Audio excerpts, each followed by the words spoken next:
बोलो भारत माता की, भारत माता की। ಸೇರಿ ಮನಸ್ಸು ಮಾಡಿದ್ರೆ ನಿಮ್ಮ ತಂಡ ಸ್ವಚ್ಛ ಇಡಬಹುದು. ತಂಬಾಕು ತಿಂದು ಎಲ್ಲಿ ಉಗುಳುದಿಲ್ಲ ಅನ್ನುವಂತ ನಿರ್ಣಯ ಮಾಡಿ.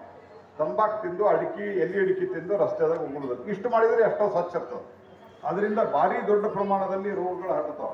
ನಿಮ್ಮ ಮನೆ ಮುಂದೆ ಉಗುಳ್ತೀವಿ, ನಿಮ್ಮ ಮಕ್ಕಳಿಗೆ ರೋಗ ಆಗ್ತದೆ, ನಿಮ್ಗೆ ಗೊತ್ತಿರೋದಿಲ್ಲ. ನಿಮಗೆ ಗೊತ್ತಿರಲಾರ್ದಂತೆ ಆಮೇಲೆ ಹೋಗಿ ಡಾಕ್ಟರ್ಗೆ ಹೋಗಿ ದುಡ್ಡು ಕೊಡ್ತೇವೆ. ಅದಕ್ಕೆ ಯಾರು ಉಗುಳ್ತಾರ ಅವ್ರಿಗೊಂದು 10-20 ರೂಪಾಯಿ ನೀವ ಸ್ವಯಂ ಪ್ರೇರಿತವಾಗಿ ದಂಡ ಹಾಕಿ ಅದನ್ನು ಪಂಚಾಯತಿ ಕೊಡಿ. ಮಾಡ್ತೀರಿ?